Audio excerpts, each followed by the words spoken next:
So hello, my name is Mariana Makarova. I'm a PhD student at the Tallinn University, and the presentation that I will be giving is directly related to my research, also within this research project led by Professor Aivo Vetik and Professor David Lachlan and Sam.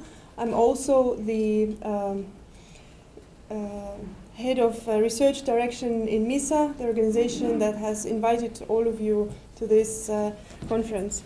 And we've just heard the presentation by Professor David Lachlan-Sam, which touched a lot on the question of mutuality and multiculturalism, and the aspects that help to unite.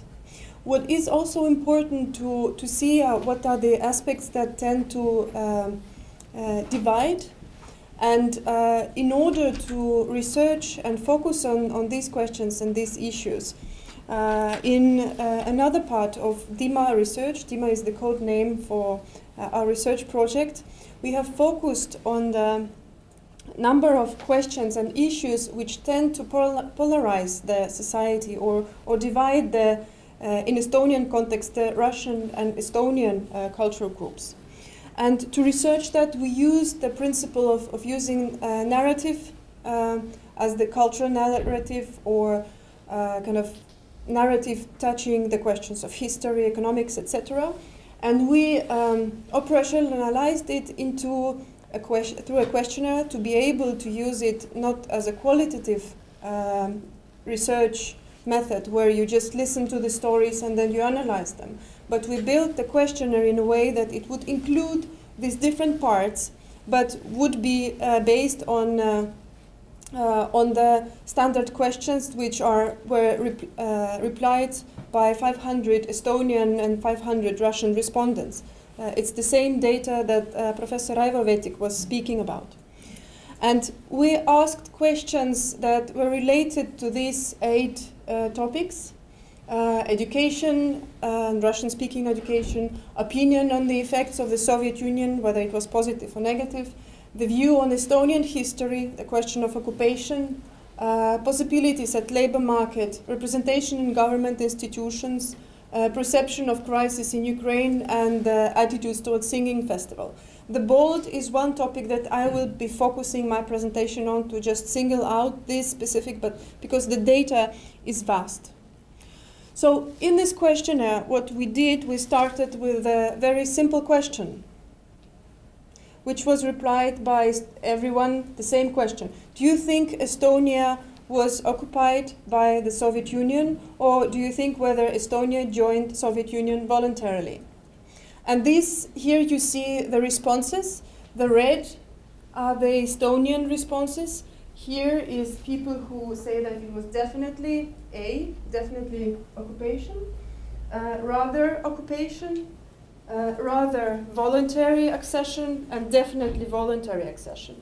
So you see there is a clear difference. This question is effective in polarizing opinions and positions of these different groups.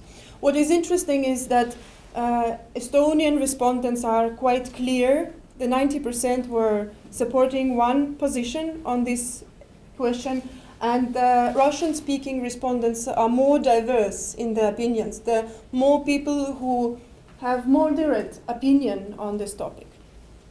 To dive and delve a little bit more into the context, what is this concrete position based on, we asked additional questions. So here you have a complicated graph with here 3 arguments in support of the occupation version.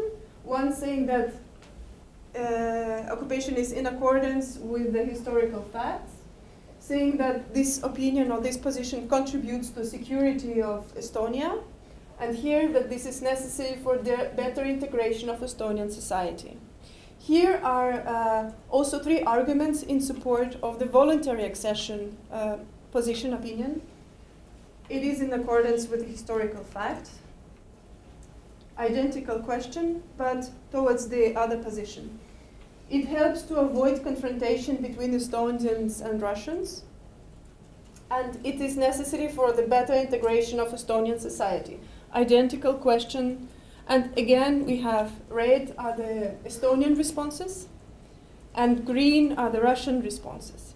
So you can see that there is a very clear asymmetry in the opinions of two groups and clear differentiation in these positions, up to the point that not only this position is being held, but the whole narrative is built around this position and perceiving it as important for integration or being in accordance with historical facts.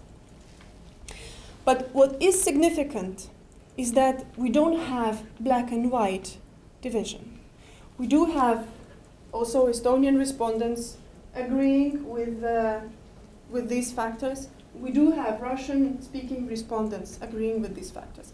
So what we did is we did a cluster analysis of these various positions and identified 4 main subject groups, or like positions, subject positions, if we kind of use the terminology of this field.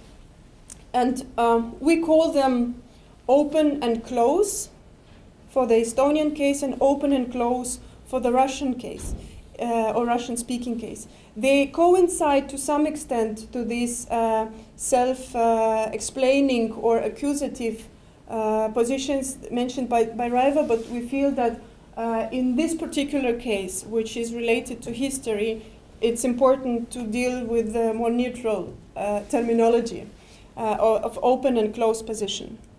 And what is interesting is here you see 8 different questions on which these positions are based. And the green line are the closed Russian respondents.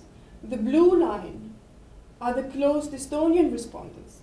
But you don't see a red and the lilac line because they completely coincide. They overlap 100%. And these are the open Russian and open Estonian positions.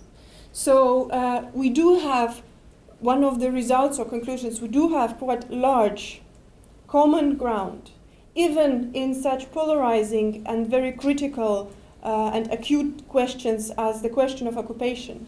On both sides, people being ready to consider the position of another group.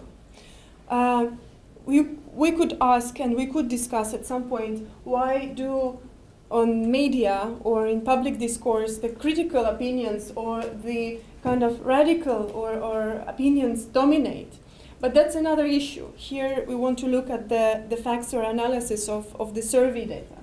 But I would also like to pay attention that the closed Estonian groups seems to be more radical in their opinions, like having the maximum values or kind of the maximum opinions, while the closed Russian group is more to the center, more kind of like looking for the balance between these two opinions. When we looked at relations or tendencies in more detailed or closer analysis, so I'm not going to show you the beautiful blue graphs with a lot of numbers, but some of the principles. For example, for minority group or Russian group, the open position coincides with higher perception of acute social problem. So those people who are open to the issue of occupation, they also feel that it's a very important, relevant topic for the society. For both Estonian and Russian closed groups, those who are close and more of defensive, it is an important personal problem, or so they feel personally strongly influenced or touched by this. Interestingly, if in case of Russian respondents, education did not have a significant influence on their opinion or significant correlation. In case of Estonia, or Estonian respondents, higher education was related to more closed position. This is something that is surprising, but this is something that we want to look further and deeply in. the open position coincides with the higher life satisfaction. So life satisfaction is the measure of feeling good about yourself and feeling satisfaction with your life, being secure. So it's related to a lot of issues that were mentioned by Professor David Lackland-Sam. So an open position in this matter is kind of step forward, we could say, also towards the multicultural issue. In terms of ethnic and national identity, for both Estonians and Russians, their ethnic identity was strongly correlated and related to the closed position, meaning that stronger ethnic identity coincides with more closed position. And the national identity was strongly coinciding with closed position for Estonians or open position for Russians. So this is an interesting issue that we wanted to explore a little bit more. And in some previous research, we've noticed that Russian-speaking respondents define themselves differently given the chance or given the circumstance. So I return to some of the background data on what data or who were the respondents. And I here bring out two subgroups of Russian respondents. So people could freely assign or choose which ethnic group they feel belonging to, whether they feel that they are Russians or whether they feel that they are Estonian Russians. So this difference is purely subjective. It's how they feel, how they identify themselves. And so next I will look at some of the differences in results between Russians and Estonian Russians. And I will also show some results of the focus groups that we conducted in Estonia, in Tallinn, Narva, and in Tartu, which also give quite interesting examples of these positions or what people think or feel about this issue. So here is the opinion. It's like the higher is this, the more people agree with the B, the lower the result is the low they agree with the A being occupation. So this is Estonians, Russians, and Estonian Russians. This difference was statistically significant, meaning that Estonian Russians, those people who just merely are different in how they perceive themselves, they tend to be in the middle of that. We have not yet done the analysis of how much these open-closed positions coincide with self-identification, but this is our next step. And but what we did is we looked at the correlation between the support for voluntary or occupation version of history and the ethnic and national identity of these three groups. And what we see is that in case of Estonians, there's a clear relation that voluntary occupation has negative relation to their both ethnic and national identity. So the more people are agreeing to the version of voluntary accession, the less likely they have strong ethnic and strong national identity. And the opposite, positive correlation with the occupation version. For Russians, the ethnic identity is positively, strongly correlated with voluntary accession version, and strongly negatively, these stars, they show that this is statistically significant. Negative correlation with occupation version. And so for ethnic identity and national identity, negative correlation with voluntary, positive relation to occupation. And this is an example of, in case of group of people who identify themselves as Russians and for whom ethnic identity is important in their self-esteem, etc., the question of occupation becomes a controversy or an obstacle from effectively feeling belonging to the society and developing a stronger national identity of belonging. And in case of Estonian Russians, this controversy is not present.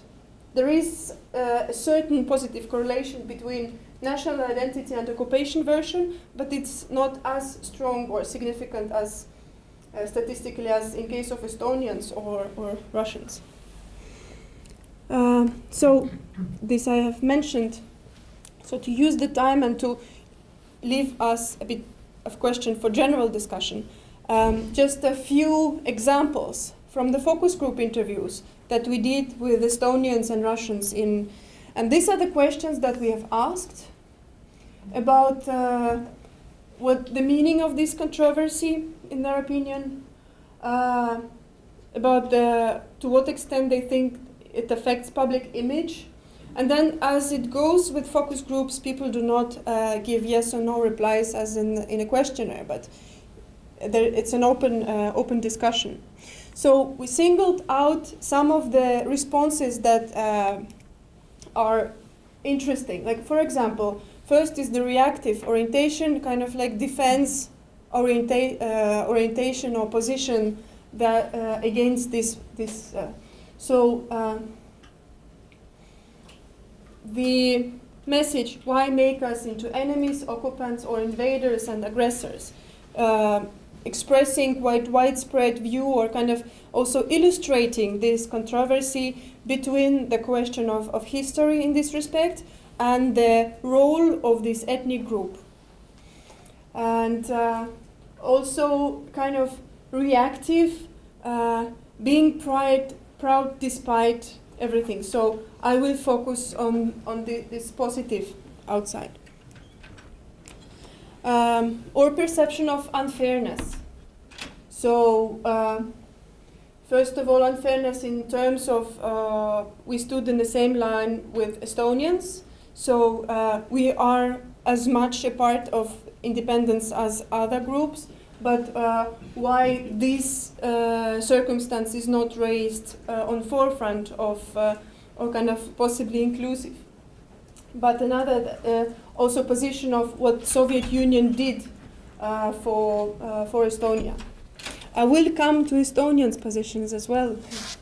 And understanding the other's view, understanding that there is another history, that there are people who see the events that have taken place differently, and or agreeing with the fact that there was an occupation. And even if the historical facts or data are controversial in their interpretation, that it's unimportant to what extent it was violent or non-violent, and then followed by the fact, but okay, that was past, which is a way of a protest. That was past, I accept that, but what do we do in the future?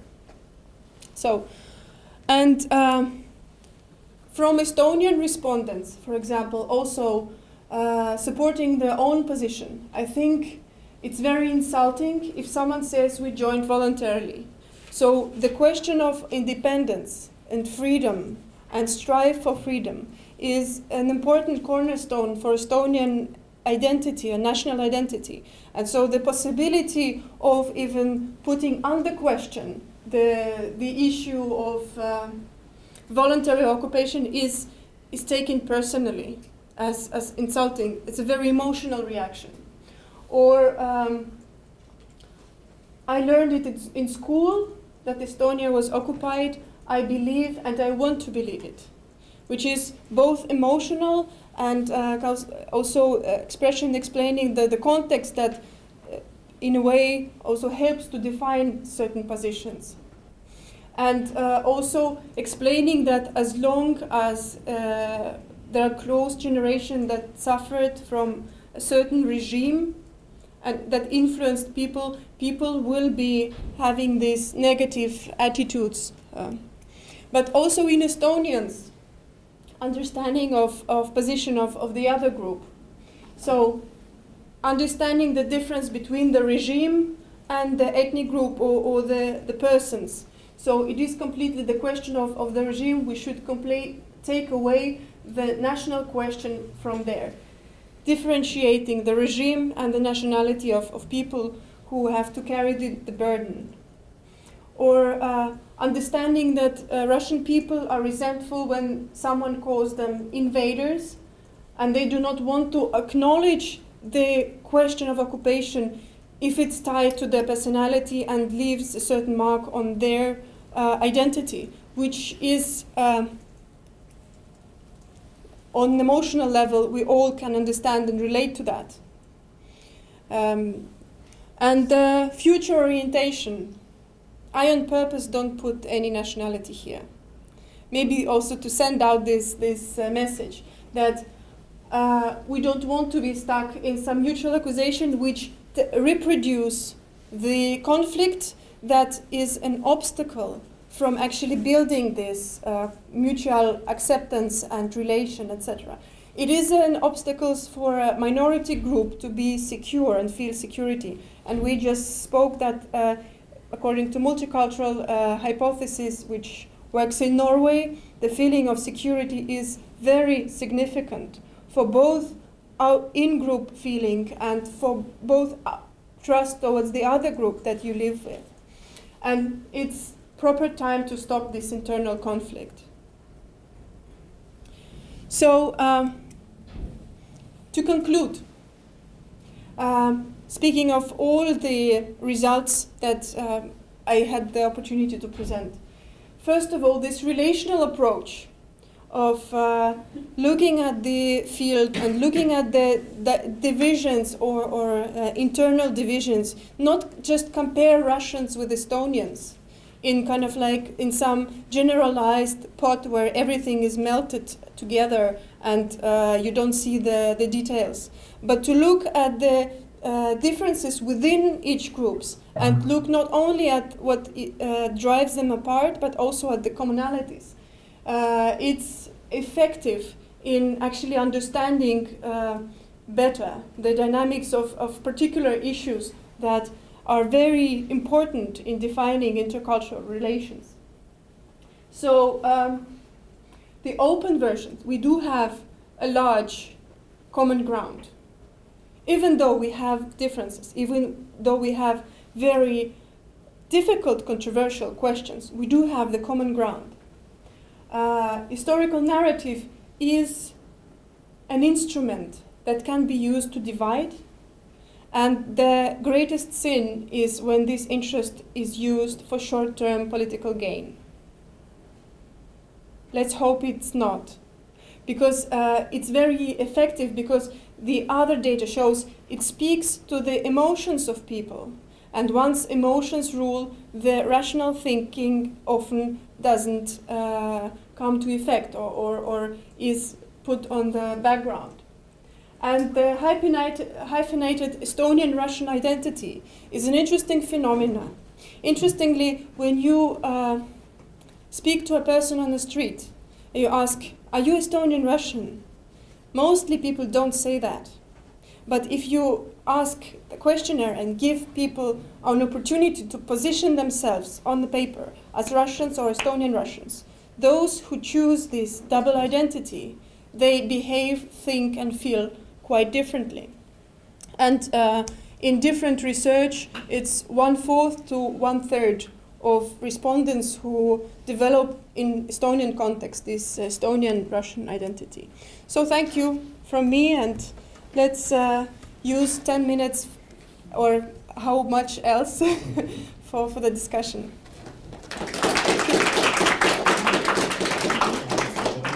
Shall we?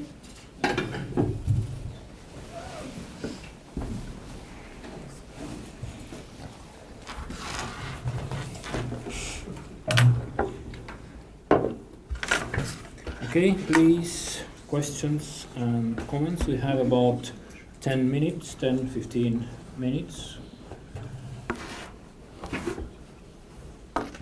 Yeah, please. Hi, thank you for 3 very interesting presentations. I wanted to ask you, Marianne, about the very interesting results on the common ground between the open groups and how you can see policymakers making use of that. What should be done in order to foster better understanding between the two groups? When first, I will say that it's not only my results, it's the results of all our research groups, and I've been helped a lot with also with analysis, etc. But when we got, for example, these particular results, one of the issues that was raised, wow, they exist. What can we make so they find each other? Because the sad truth, or kind of like what we see, is that those open parts are not only the loudest. And on media and public discourse, etc., the extremes usually get the largest attention, and they are the loudest in expressing their opinions or polarizing opinions. And it's like the bigger difference you see, the more exciting it is to look at this difference. And so this is kind of the maybe the quiet way, or like, first of all, become aware. Second of all, to speak about these common grounds. If we speak about the question of occupation and what it means, or if we speak about how to deal with these issues. I have colleagues here from Tartu University who will have a workshop tomorrow on the questions of how to tackle controversial historical issues in the context of school, so to avoid compromising and developing into conflict. So that also means to look at the school curriculum, where we develop the children and their understanding of meaning of the other group, of the role of the other group towards them personally, towards their grandparents, and etc. To, for example, as was mentioned in the group, to differentiate between the regime and the ethnic group or nationality, because that's something that is often missing here in Estonia. Please, other questions? As we heard in the beginning, the numbers are quite different. If I remember correctly, there were about 20,000 Russian origin immigrants in Norway, and did you say there are about 30%, which is about, is it 300,000? No, 50. Yeah. Russian-speaking minority in Estonia. So how can this concept that you are talking about, how can it be compared in these two countries? Are they comparable at all if the differences in the numbers are also different? Well, normally when you run statistics, some of the sample sizes are controlled or taken care of. But what you should also realize is that the two countries have different histories. Russians in Norway constitute just a very small percentage. Russians, I think, it's about the 12th largest ethnic minority group in Norway, which is different from Estonia. But of course, the other side of it is to try to understand what is going on within the context of the historical background.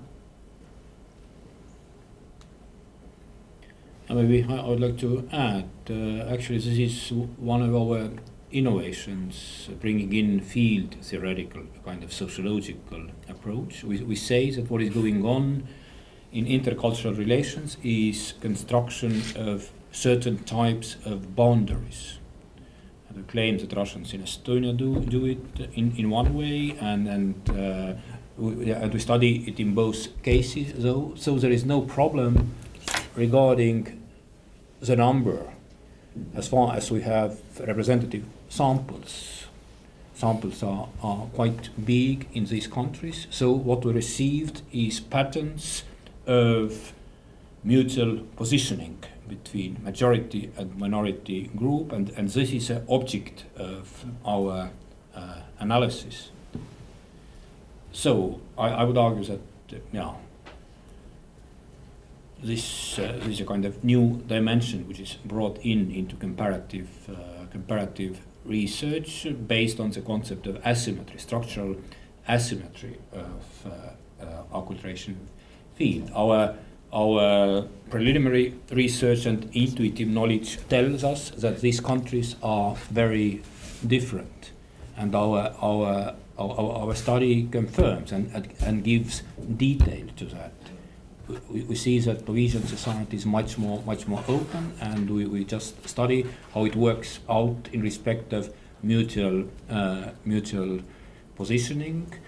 So it is. We do not claim that it is a kind of final truth, that we know everything about Russians in Norway or in Estonia, but we claim that we can produce information which might be helpful for public debate to better understand each other, and which might be also helpful for policymakers to draft better policy. As I told in my presentation, less talk, more action is needed. Please, other questions?